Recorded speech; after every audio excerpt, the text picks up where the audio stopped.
Ever feel like cruise lines are secretly working against you? Like no matter how well you plan, they still find ways to squeeze more money out of your trip. That's not your imagination. Cruise ships are designed to upsell, distract, and trap you into spending more without you even realizing it. But today, that ends. In this video, you'll learn 15 cruise hacks. The cruise lines really hope you never find out, because they work. These aren't just small tips. They're smart strategies that help you save money, get better service, and avoid the traps 90% of passengers walk right into. Like tips like this? Hit subscribe to Cruise Adventure and hit the bell so you never miss a new episode. Number 15. Yes, you're being tracked, but you can use it to your advantage. That keycard or wearable wristband. It's not just for opening doors, it's tracking you. Most modern cruise ships use RFID tech to know where you are and what you're doing on board. Every time you buy a drink, enter a venue, pause near a shop, the system logs it. Why? Two reasons: safety and sales. You might get spa coupons if you linger near the fitness center or drink promos after visiting the bar multiple times. Here's how to flip the script. Use the app to track your kids or partner anywhere on the ship. Review your activity log if there's a charge dispute. Big Brother is watching, but that doesn't mean you can't benefit from it. Number 14. The cabin privacy myth. You might think your cabin is a private sanctuary, but cruise ships operate differently than hotels. That "Do not disturb" sign. It's a suggestion, not a rule. Security and staff can and will enter if there's a safety concern, noise complaint, or routine check. Also, never leave both your cabin door and balcony door open at the same time. This creates a wind tunnel that can cause doors to slam violently, sometimes even injuring passengers. Want to stay private? Keep noise down, follow safety guidelines, and respond calmly if staff ever knocks. Respect the space and know it's shared. Number 13. Why disembarking? Last is the smartest move. Most cruisers wake up early on disembarkation day, rushing to the buffet and then to the exit line like they're catching a flight to Mars. But unless you have a tight travel schedule, this is a waste. Here's the smarter play. Wait. By disembarking last, you get an empty, peaceful breakfast. No elevator stress with luggage, no lines at customs, bags waiting alone, easy to find. You're not in a hurry. You're still on vacation. Cruise lines want a fast turnover, but if you've got time, take it. Walk off the ship calm, refreshed, and in full control. Number 12. Luggage tag. Fails that can derail your first day. You printed your luggage tags at home, folded and stapled them neatly. But those paper tags are about to face luggage carts, conveyor belts, rain, and chaos. Many don't survive. The result? Your bag shows up late, or not at all.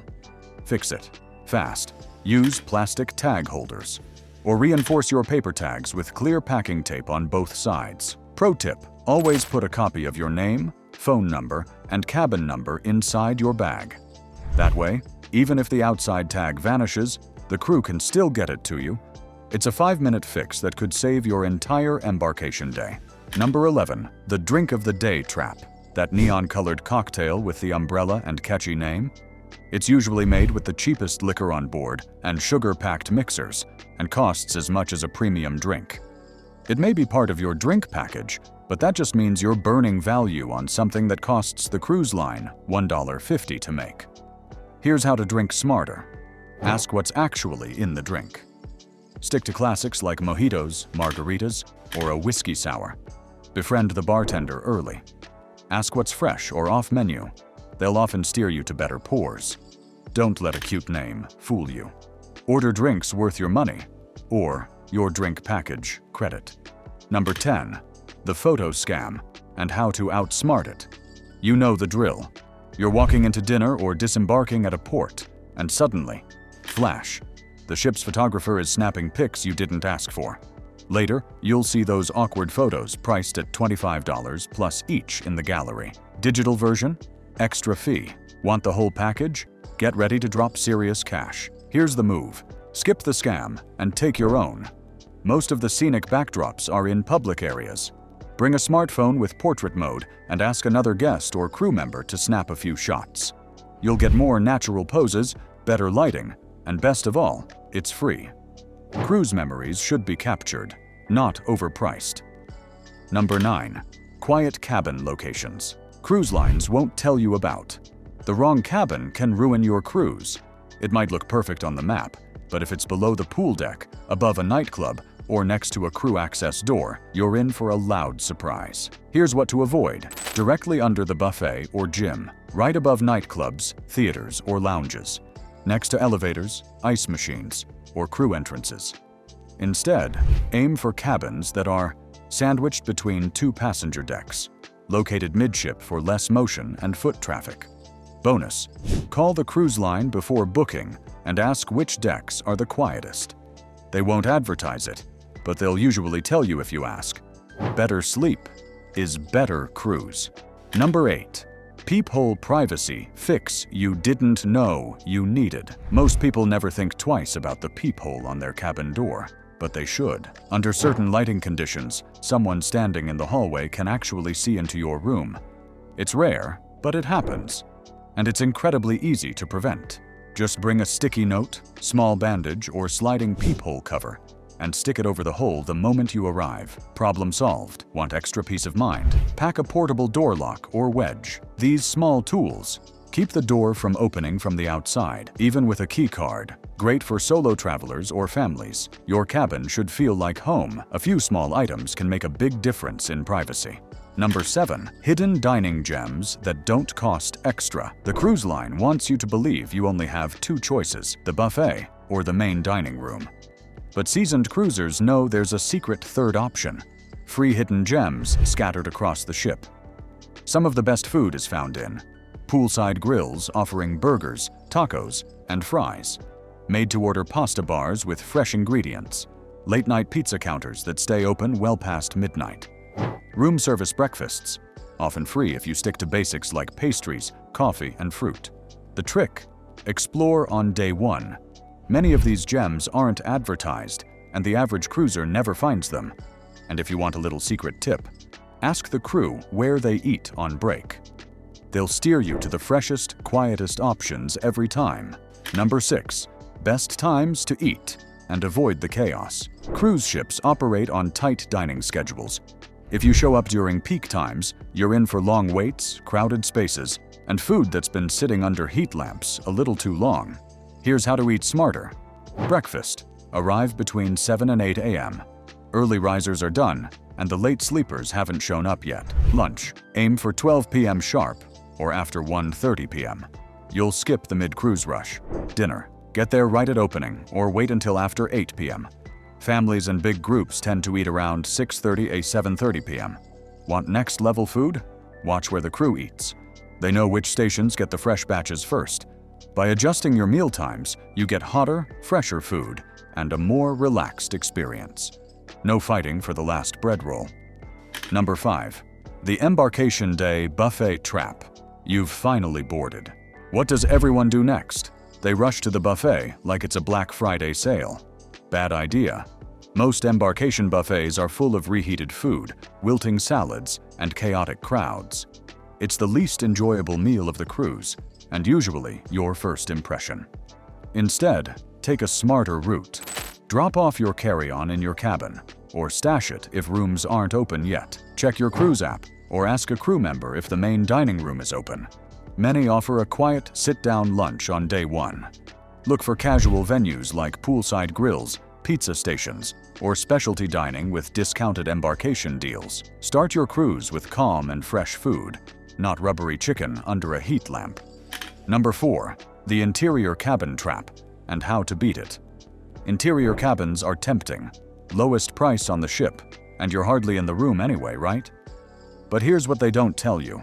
Some of these cabins are directly under the nightclub, next to crew doors, or above the gym. Congratulations, you saved $200 and lost sleep all week. But there's a better way. Some interior cabins are actually larger, quieter, and better located, for the exact same price. They're often at the ends of hallways, odd corners of the ship, or spots with unique layouts. Here's how to find them. Study the deck plans carefully. Look for interior cabins surrounded by other passenger cabins, not public spaces. Watch for rooms with weird shapes. Those often mean extra square footage. Bonus tip: bring a nightlight and digital clock. With no windows, it's always pitch black. You'll thank yourself at 3 a.m. The cheapest room doesn't have to feel cheap, if you know what to look for. Number 3. Drink packages. Do the math before you buy. Unlimited drinks, cocktails, coffee, water. It sounds amazing, right? Until you realize that drink packages typically cost $60 to $100 per day, per person. And here's the kicker. If one adult buys it, most cruise lines require the other to buy it too, even if they barely drink. Let's break that down. If you pay $70 a day, you'll need to drink about 7 alcoholic beverages every day, just to break even. That's a lot of booze, especially for multiple days in a row. And don't forget the fine print. Some premium drinks aren't covered. Many packages add a service charge to each drink. There may be daily drink limits or time restrictions. The better move: pay as you go. Most moderate drinkers end up spending far less. If you just want bottled water, soda, or specialty coffee, consider individual drink packages for those only. And always check for pre-cruise booking discounts online. You might save up to 30%. Drink packages are built for heavy drinkers. If you're not planning to live at the bar, skip it and use the savings for something more memorable. Number 2. The power strip ban. Cruise lines don't mention. Your phone, smartwatch, camera, Kindle, headphones all need charging. But guess what? Most cruise cabins have just 2 outlets. One might be hidden behind the TV, the other tucked behind a lamp. Here's what cruise lines don't tell you. Regular power strips, even the ones without surge protection, are often banned. Bring one in your luggage, and security might confiscate it before you ever see your cabin. So, how do you stay powered up? The secret weapon is a USB charging hub. These compact devices are allowed on most cruise lines and let you charge 4 to 6 gadgets at once using just one plug. Want to charge your hair tool, laptop, or something else with a standard plug? Bring a power bank rated under 100 watt-hours. No surge protection. Cruise compliant. Cabins weren't designed for 2025 level tech. But you don't have to live unplugged, just pack smarter. Number 1. Why you shouldn't prepay gratuities. Prepaying gratuities sounds easy, but it gives away all your leverage. Imagine tipping your waiter before you've even seen the menu. That's what you're doing. Once the cruise line has your tip money, the service can go downhill, and there's little you can do. Your steward disappears for a day. Your waiter forgets your drink again. You've already paid. The smart move: opt out of automatic gratuities when you book. At the end of your cruise, visit guest services to adjust tips based on the service you received. Many seasoned cruisers even say staff treats you better when they know your tip depends on how they perform. Want VIP level service? Tip in cash, early. Slip your steward $10 to $20 on day 1 with a smile and a thank you. You'll be amazed how much that changes the experience. Worried about cheating the crew behind the scenes? That's fair. Many experienced travelers use a hybrid system. Keep the auto tips to support cooks, cleaners, and laundry workers, and add cash to reward great personal service. Bottom line, tipping is about appreciation, not obligation. Keep control, and your cruise experience will show it. Conclusion: cruise smarter, not louder. Now you know the truth. Cruise lines are masters of subtle upselling. From drink traps to cabin noise, buffet blunders to hidden fees, they profit when you don't pay attention. But you're not just another cruiser anymore. With these 15 hacks, you're in control. You'll avoid rookie mistakes, sidestep overpriced extras, and get a smoother, more enjoyable experience from start to finish. Remember, a cruise should feel like your vacation, not their business model. Found these tips helpful? Subscribe to Cruise Adventure and hit the bell so you never miss clear cruise advice.